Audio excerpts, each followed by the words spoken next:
They say the Eastern Front devoured men, but some it swallowed whole, not with bullets, not with fire, but with silence.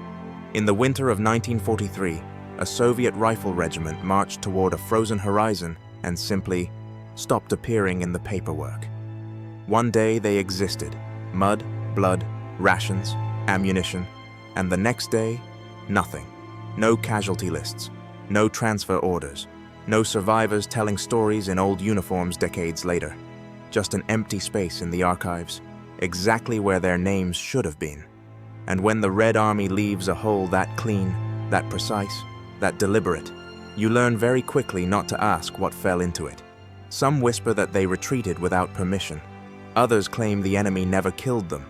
SMERSH did, and the snow was only the first pool place they died. The second was on paper. What I'm about to tell you isn't rumor. It isn't folklore whispered by old soldiers who drink too much in winter. It's what seeps through when a sealed Soviet file finally cracks open. Just enough truth to pull you into the dark, not enough to show you what else is still buried there.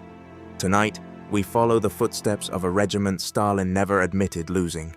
A unit erased, not because of what they did to the war, but because of what the war did to them. Stay close, and don't fall behind. In this story, even the footprints vanish. The first time I met the regiment, it wasn't on a battlefield. It was in a room that smelled like damp paper and old dust. A Soviet military archive. Fluorescent lights buzzing. A clerk watching me with the kind of boredom that eventually becomes hostility. They wheeled the files out on a metal cart. Boxes, each one stamped with numbers and Cyrillic abbreviations that used to frighten entire continents. Operations, orders, casualty lists, dead men turned into ink. I opened a folder at random and got what I expected. Chaos neatly described. Snow, artillery, villages you can't find on any map anymore.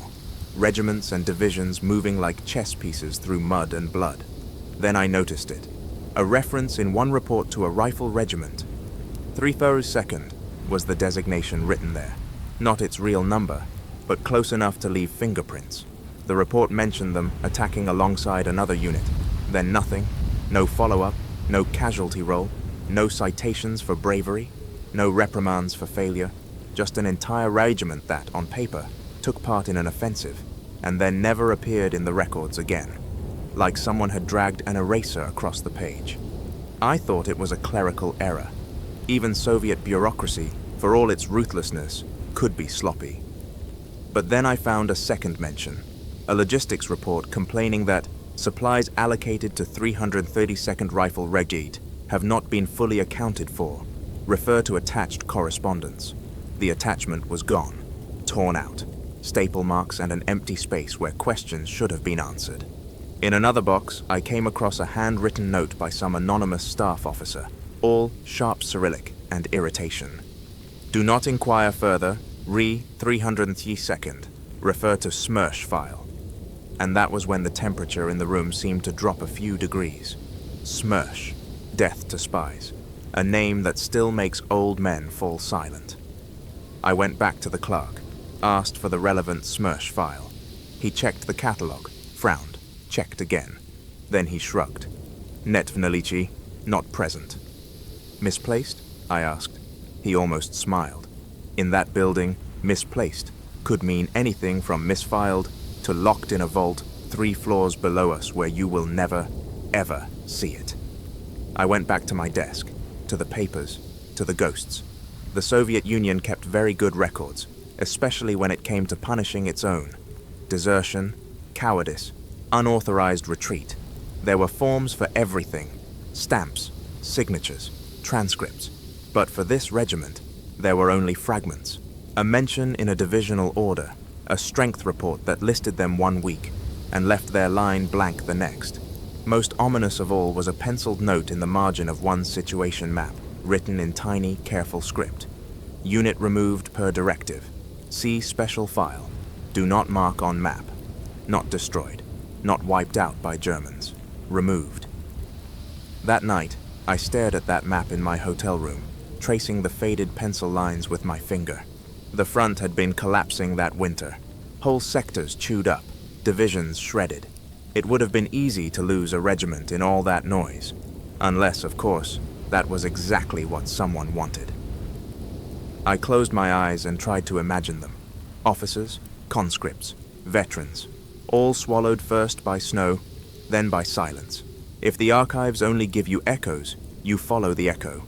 So I went looking for the last place the 332nd had definitely been alive, and that took me back to the winter of 1943, to a front that was already dying before they ever reached it. The men of the 332nd didn't think of themselves as ghosts. They thought of themselves as tired. They'd been raised in villages with names no one outside their oblast would ever pronounce correctly. They'd come from factories, farms, prison camps. Some had fought since 1941. Others had been rushed to the front after only a few weeks of training, uniforms still smelling of canvas and warehouse dust. The regiment arrived by rail, packed in wooden cattle cars that stank of old hay and new fear. When the doors slammed open, winter reached in like a thief and stole the breath from their lungs. Snow, endless. Gray sky welded to gray earth. They stumbled out, adjusting straps, slinging rifles, stamping their numb feet. Political slogans were painted on boards near the platform. Not one step back. Death to the cowards. Waiting for them on the platform was a man in a leather coat and a cap with a red band, the Zampolit, the political officer. His name was Commissar Doroshenko, and his eyes never seemed to blink long enough. He addressed them with the voice of a prosecutor, not a comrade. "Your country expects you to advance," he said. "Your families expect you to advance. The party expects you to advance." He didn't have to say what would happen if they didn't. Behind him, officers from the regiment watched in silence. Colonel Antonov, the CO, a broad-shouldered veteran, with the kind of face that looked more at home behind a plow than a desk. His XO, Major Sidorov, all sharp bones and clenched jaw. Company commanders, looking their new men up and down like carpenters judging wet wood. Their orders were simple on paper, impossible in reality.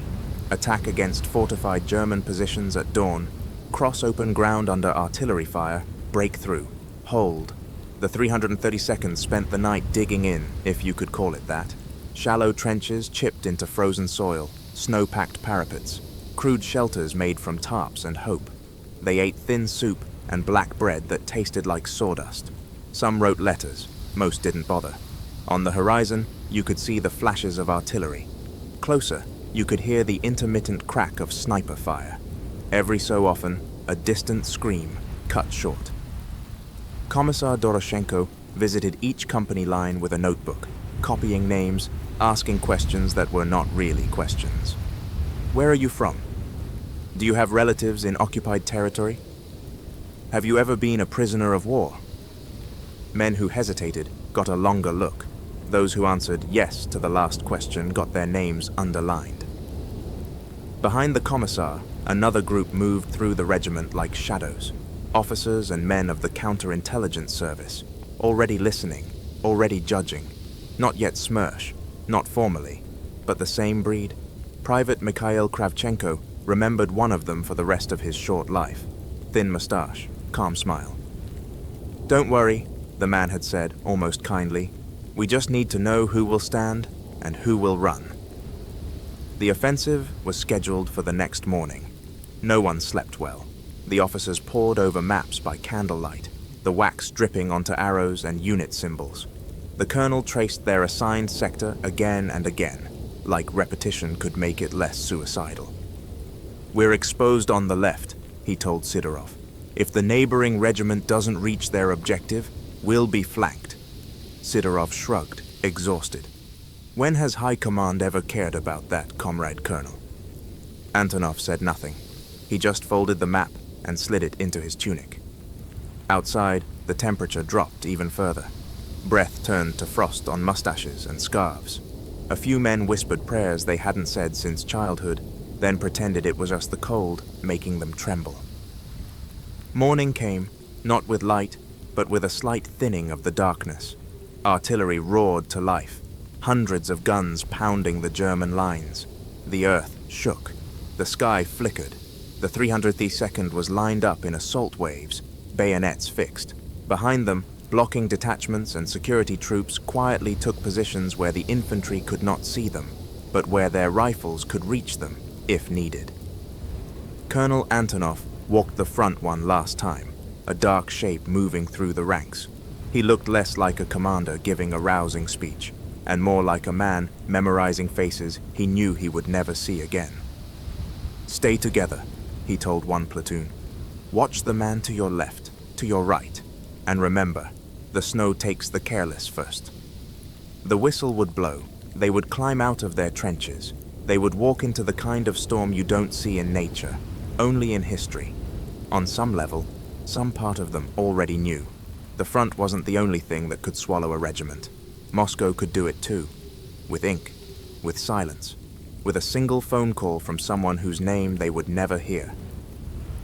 The signal came as a thin, ugly sound, a whistle slicing through artillery thunder.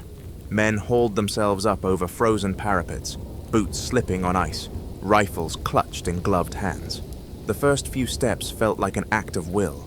After that, momentum carried them. The landscape ahead was a nightmare geometry of shell craters, shattered trees, and blackened snow. The artillery barrage walked ahead of them at first, explosions moving like a rolling curtain of fire. For a few moments, it worked. You could believe in plans, in maps. Then the German guns woke up. Shells began to land behind the Soviet barrage, seeking out the advancing infantry. Machine guns opened enfilade fire, stitching lines of death across the white field. Men crumpled, dropped, or simply vanished in geysers of snow and blood. The 332nd pushed forward anyway, because there was nowhere else to go. Not one step back. Company by company, their formation buckled. A platoon on the left vanished into a minefield. On the right, a squad huddled in a crater, and simply never emerged. Colonel Antonov advanced with the first wave, pistol in hand, shouting hoarsely for the men to keep moving. He saw the neighboring regiment on their flank hit even worse resistance and begin to stall, their line bending backward under the weight of fire. That bend was how disasters started. A gap opened, small at first, then widening. Through that gap, German counterfire poured sideways into the 332nd's exposed flank. Men began to die in clusters. Antonov grabbed his radio operator, screaming into the handset over the noise. "Tell division we're taking fire from the right. The neighbor has not advanced. We need smoke and artillery. Now!" Static, snatches of words. No coherent reply. A shell landed close enough to pick up the radio operator and throw him 10 meters. When Antonov reached him, the man's head was at an angle no living neck could manage. For the next hour, the 332nd existed in a space that was neither fully attack nor full retreat. They advanced a few meters here, fell back a few meters there, never quite reaching the enemy trenches, never quite pulling out of the killing zone. At some point, Commissar Doroshenko appeared at the front, red band stark against the white landscape. He shouted about duty, about the motherland, about the penalty for cowardice. A few men, desperate, followed him forward. Most were too busy trying not to die. Then an artillery salvo landed almost on top of him. When the smoke cleared, only pieces of his leather coat remained. The loss of the commissar should have meant less fear, less surveillance. Instead, it meant something worse. No witness to justify whatever the officers were going to be forced to decide.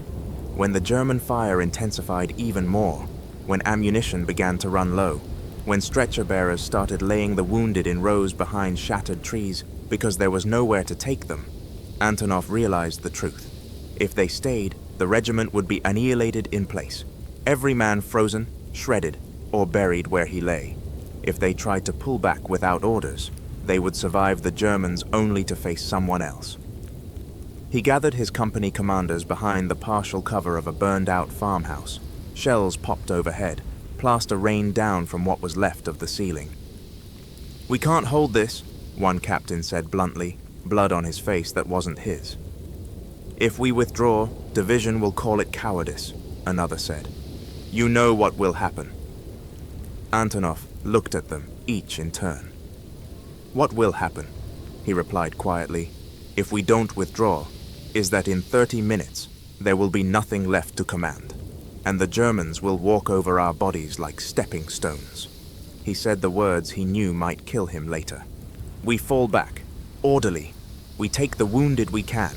We establish a new line at the tree belt. If anyone asks," he managed a bitter smile, "we will tell them the enemy pushed us, not the truth, that stupidity did."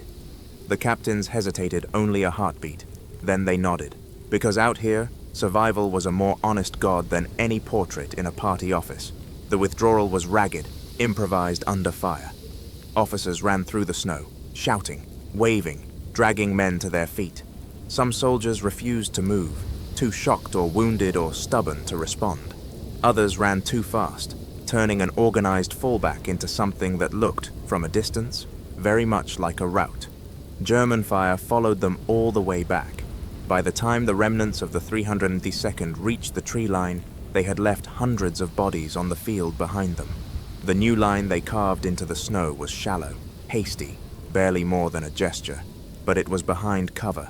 For the moment, that was enough. Night fell like a curtain of iron.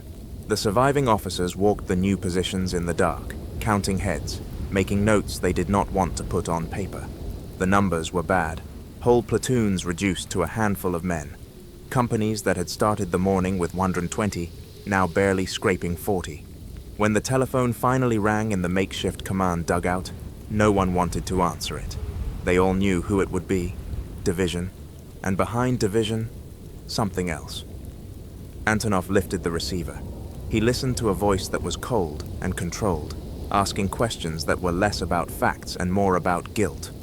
Why had the regiment fallen back? Who had given the order? Was the commissar alive to confirm? When he hung up, his hands were shaking. He looked at Major Sidorov. "They're sending a commission," he said. "Security, counterintelligence." He didn't have to say the forbidden word. Not yet. SMERSH was on its way. The Germans hadn't finished with the 332nd, but in a way, they were now the lesser threat. They came at dawn, just as a thin, colorless light exposed how many bodies the night had frozen where they fell.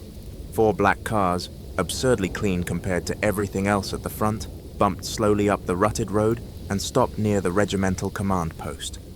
Men watched from their holes, trying not to be seen watching. From the cars emerged officers in long coats, wearing the insignia of the Military Counterintelligence Directorate. They did not smell of gun oil and sweat like the front-line troops.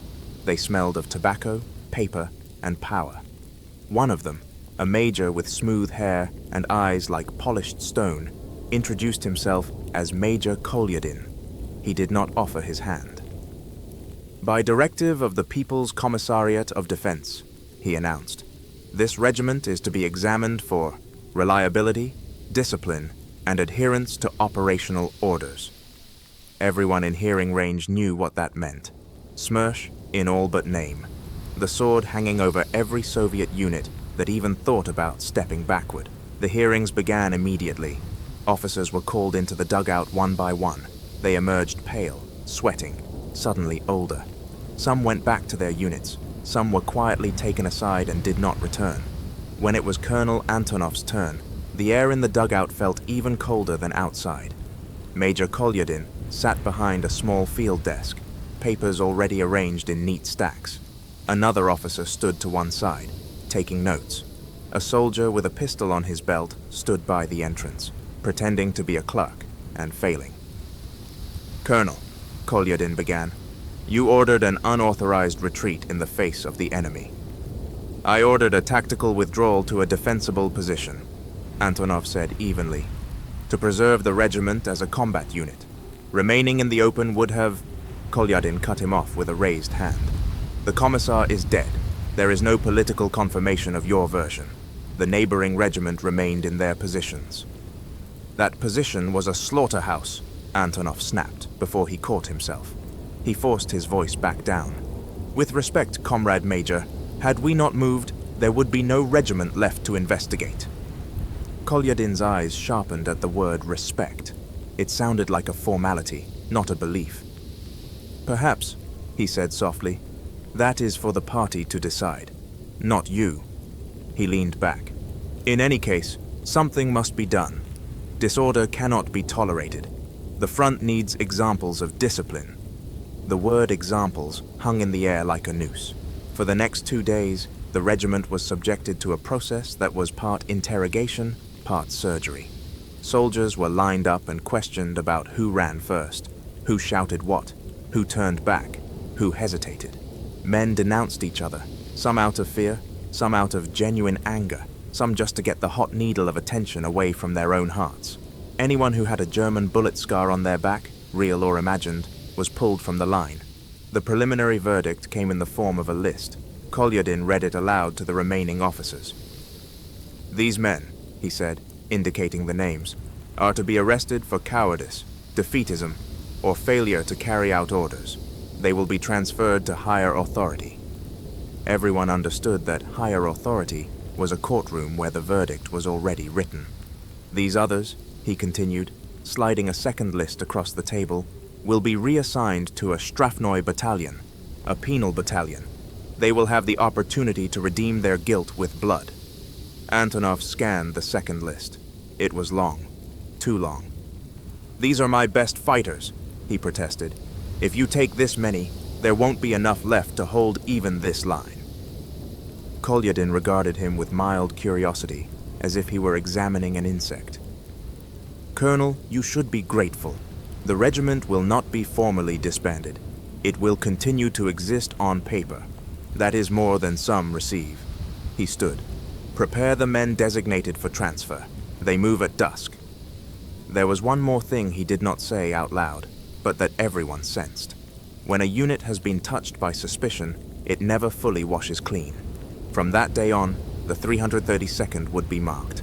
The penal detachment formed from its ranks left under guard, shuffling down the same road the black cars had used, headed toward a sector of the front where life expectancy was measured in hours. Those who remained tried to tell themselves they had been spared. They hadn't. Their punishment would simply be slower, and written not with gunshots in a trench, but with a pen somewhere far away, in a report, in a file, in a directive that began with, "Regarding the unsatisfactory performance of Rifle Regiment 3T2, the regiment had survived the Germans once. Now, it would have to survive its own state. And that, as history has shown again and again, is often the harder enemy." The order came a week later, during a lull that felt less like peace and more like the moment when a drowning man's head breaks the surface, just long enough to understand he's going under again. A staff officer from division arrived with a written directive, sealed in red wax. He handed it to Antonov in silence and left without waiting for a reply. The colonel broke the seal and read. His hands tightened on the paper. The 332nd was to spearhead an assault on a fortified German position across a river, under conditions even the most optimistic tactician would have called murderous. The neighboring regiments were to support, but their objectives were secondary. The 332nd's role was clear. Go first, draw fire, break or die. On paper, it was a brave assignment. In reality, it was a sentence handed down in the polite language of operations orders. "Discipline will be restored through decisive offensive action," one line read. "Unit reliability to be confirmed in combat." Antonov knew what that meant. Division, under the watchful eye of security officers, was giving the regiment a chance to either redeem its name or erase it completely. At the evening gathering of company commanders, the map on the table looked like a death notice. "The river is shallow here," Sidorov pointed out, tapping a bend. "But the banks are exposed. No cover." "The enemy here has had months to dig in," another officer said. "We have a few hours to prepare. Rumors say there are machine gun nests every 20 meters," a third added quietly. Antonov listened to them all, then folded the map. "The order is the order," he said. "We can't refuse it." He didn't say the rest. They all knew. Refusal was not even a concept in this world. There was obedience, and there was annihilation. Those were the choices. The regiment marched to its assembly positions before dawn, breath fogging in the cold air. Frost clung to their uniforms, forming a thin, glittering crust that made them look like statues carved from ice. At the riverbank, sappers had hacked crude steps into the frozen mud. The water itself moved sluggishly, dark and uncaring. Across the way, nothing moved, but everyone knew the Germans were there, watching through sights, fingers resting lightly on triggers. Artillery preparation was shorter this time. A few barrages pounded the opposite bank, tossing up columns of smoke and snow. Nowhere near enough to truly soften the defenses, just enough to satisfy a checkbox on someone's report. Then the whistles blew. The 332nd went forward.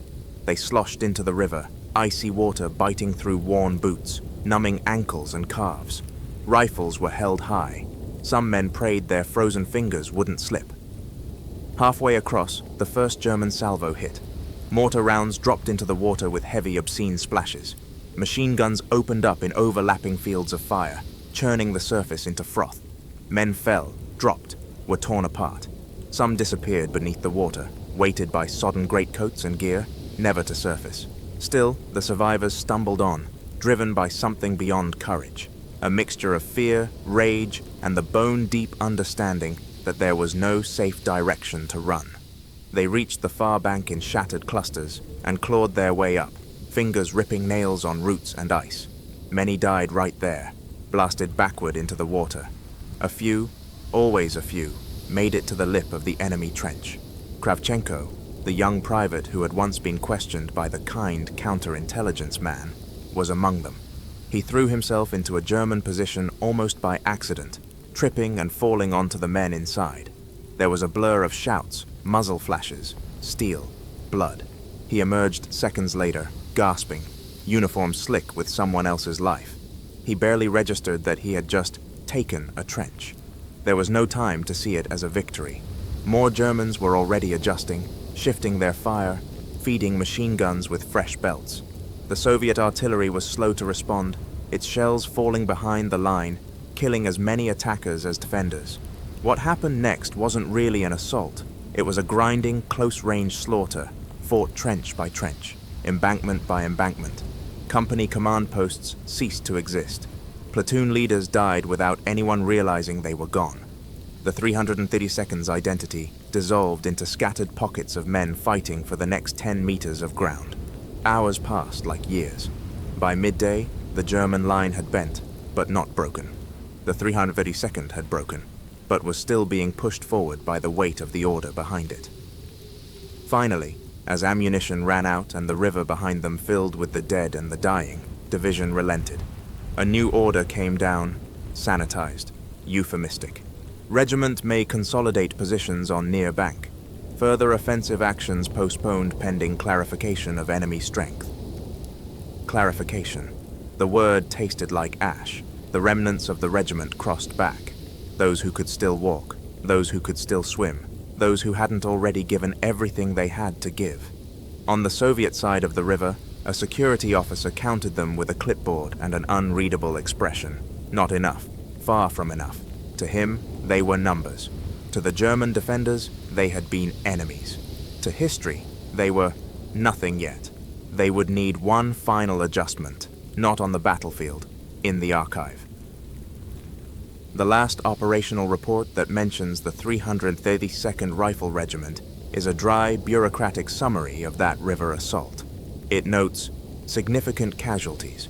It notes partial attainment of objectives. It notes a need for further measures to ensure unwavering discipline and offensive spirit. It does not note that, after that day, the regiment was no longer capable of functioning as a coherent unit. Division knew it. Army Command knew it. SMERSH knew it most of all. The decision, when it came, was written in the kind of language only true believers can read, without flinching.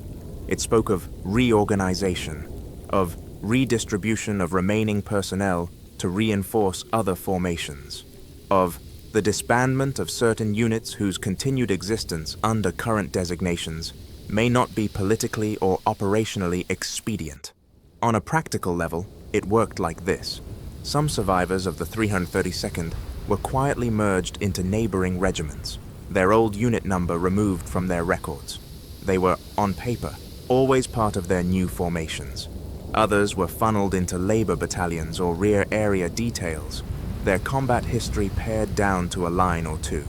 Those slated for further investigation disappeared into the prison system, or into penal units from which almost no one returned.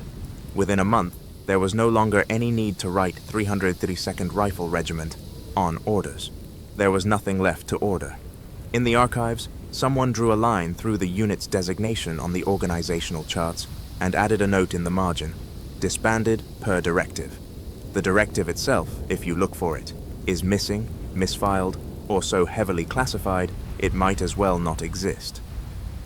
Decades later, when the Soviet Union fell and the locks on some of its filing cabinets finally turned, historians and archivists found evidence of units like this all across the front. Regiments and battalions that appeared, briefly, burned fiercely, then were smothered not only by enemy fire, but by their own side's need for control, narrative, and clean statistics. I stood, years after the fact, on the site where one of the 332nd's last positions had probably been. The forest had grown back, thin trees poking up from soil that still yielded rusted metal if you dug your boot in just right. A local farmer told me that when he was a boy, he'd found a set of dog tags in the dirt. The name had been worn away by time. His father took them, muttered something about best not to keep of such things, and threw them into the river. I asked him if anyone in the village remembered the regiment. He shrugged. "We remember that there were soldiers," he said. "They came, they shouted, they died, then others came, then no one came." In the archive, the trail of the 332nd does not end with a dramatic final entry. There is no note saying destroyed in battle, as there is for some units. There is no proud commendation. There is no formal funeral. There is simply a moment where they should be mentioned, and are not. The gap is as deliberate as any bullet. That, more than anything, tells you what happened. Somewhere between the snowfield, the river, and that final order, someone decided that this regiment's story was not useful. It did not fit the narrative of heroic sacrifice, nor the clean morality of cowards punished and the righteous rewarded. It was messy. It involved bad orders, fear, chaos, impossible choices, so they killed it a second time. Not with rifles, with silence. The men still died once in the snow. Some died again in prisons or penal assaults, but their third death, the erasure of their name from history, that was the one I felt most strongly, sitting in that fluorescent-lit room, holding pages that pretended they'd never existed. We like to think history is what's written. We forget that sometimes history is what's missing. The 332nd Rifle Regiment never officially vanished. It was simply no longer listed. In a system that worshipped paperwork that is as final as any execution order. Out on the Eastern Front, winter kills quickly. Frostbite, exposure, a bullet in the wrong place when it's 30 below, but in the archives, winter kills slowly. A name that isn't typed, a file that isn't stamped, a unit number that someone decides not to write again. The men of Stalin's vanished regiment died the usual ways. In rivers, in shells, in trenches carved into ice. Then they died again, quietly, under the hands of men who never saw a battlefield. Men with pens, men with orders from above. Erase this, tidy that, remove the ones that make us look weak. What you've heard tonight isn't a fairy tale. It's what happens when a system becomes so obsessed with control that it starts editing reality like a bad report. First, you bury the bodies, then you bury the story. But the ground remembers, the families remember, and sometimes, in a dusty room with bad lighting and a bored clerk, the paper remembers too, in the form of a missing line where a name should be. I'm Captain Nightwhisper, and this was Stalin's regiment that vanished. If you listened this far, you've just walked through a hole in history and come out the other side. Next time you hear someone talk about official records, ask yourself, are you reading what happened, or what someone needed you to believe? Sleep well, if you can.